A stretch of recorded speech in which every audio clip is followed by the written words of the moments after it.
11 नवंबर को होने वाला सेंटअप एग्ज़ाम का क्वेश्चन पेपर आ चुका है दोस्तों। तो इसमें आप यहाँ से आप सब्जेक्टिव प्रश्न ले सकते हैं। ऑब्जेक्टिव प्रश्न मैंने चैनल पे अपलोड कर दिया। तो ये है यहाँ पे पॉलिटिकल साइंस का, जिनका सेकंड सीटिंग में यहाँ पे पॉलिटिकल साइंस 11 नवंबर को होने वाला है। तो चलिए यहाँ पे हम बता दें आपको, सेट ए है और लिखा हुआ यहाँ पे इंटरमीडिएट उत्प्रेषण परीक्षा 2024 मतलब और रिवीजन प्रश्न पत्र है। ठीक है, तो इसमें आपको हम टोटल सब्जेक्टिव बताएंगे, ऑब्जेक्टिव हम आपको बता दिए हैं। तो चलिए वीडियो को स्टार्ट करते हैं। उससे पहले अगर चैनल पर नए होंगे तो सब्सक्राइब कर लीजिएगा। और यहाँ पे देख सकते हैं विषय कोड कितना है, सो ये देख लीजिए पहले। 322 विषय कोड है, ये आप लोग देख लीजिए।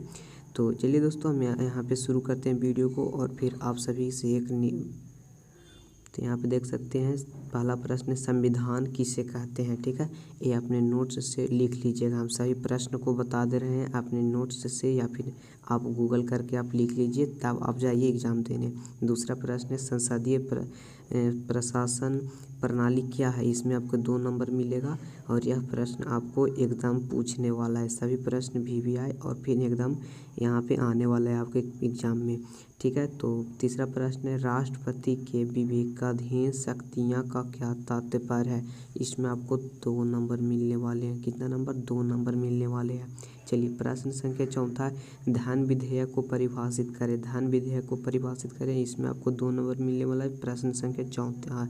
चलिए अगला प्रश्न है 5वां प्रश्न, कानून के समक्ष समानता से क्या अभिप्राय है। इसके बाद 6ठा प्रश्न है यहाँ पे, किसी संघ प्रशासन या शासन की मूल विशेषता क्या है। तो इसको भी आप बना लीजिएगा। 7वां प्रश्न है लोकतांत्रिक विकेंद्रीकरण की परिभाषा दीजिए। चलिए अगला प्रश्न है संवैधानिक परंपराओं का क्या अर्थ है। तो इसमें आप किसी भी प्रश्न का उत्तर दीजिए। 9वां प्रश्न है कानून एवं रीति रिवाज में क्या अंतर है। कानून एवं रीति रिवाज में क्या अंतर है। और 10वां प्रश्न लोकतांत्रिक समाजवाद क्या है। 11वां सत्ता क्या है। 12वां है स्वतंत्रता क्या है। और 13वां प्रश्न यहाँ पे लास्ट प्रश्न प्राकृतिक समानता क्या है। ठीक है, तो इस प्रश्न को उत्तर आप लिख लीजिएगा। जितना आपको बनाने के लिए रहेगा उतना आपको बना दीजिएगा आप लोग।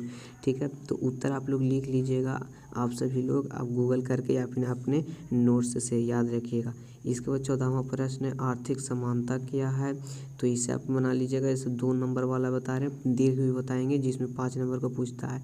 15वां प्रश्न है प्राकृतिक न्याय का क्या अर्थ है। 16 नंबर प्रश्न है वितरण न्याय का क्या अर्थ है। और 17 प्रश्न है अधिकार किसे कहते हैं। 18वां प्रश्न है मौलिक अधिकार किसे कहते हैं। ठीक है, ये ध्यान से लिख लीजिएगा सब गूगल करके या तो फिर अपने नोट्स से।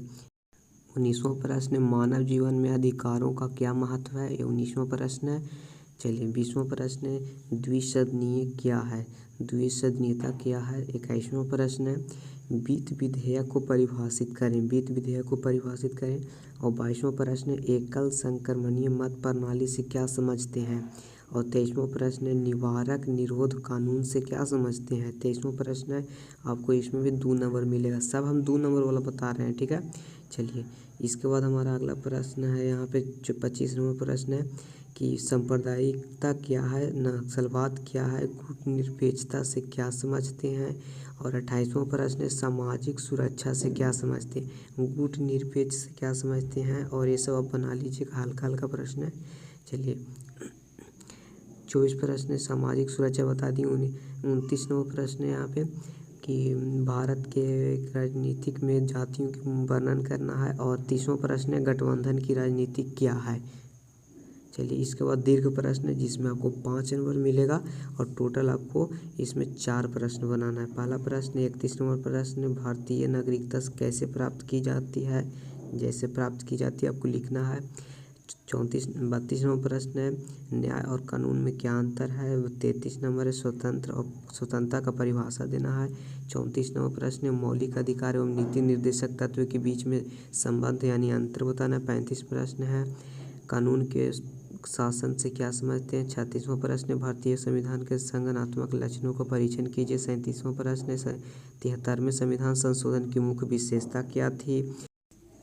इस प्रकार से 38 नंबर प्रश्न भी बना लीजिएगा। और यहाँ पे देख सकते हैं शॉर्ट आंसर जिसमें आपको 2 नंबर मिलेगा वह यहाँ पे बताया गया है।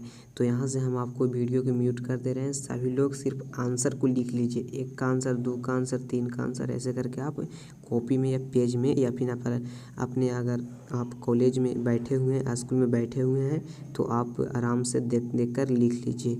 ठीक है, तो मिलते हैं आपसे किसी नए वीडियो में। और नेक्स्ट पेपर के लिए, सेंटअप एग्जाम के सभी पेपर के लिए आप चैनल को सब्सक्राइब कर लीजिएगा।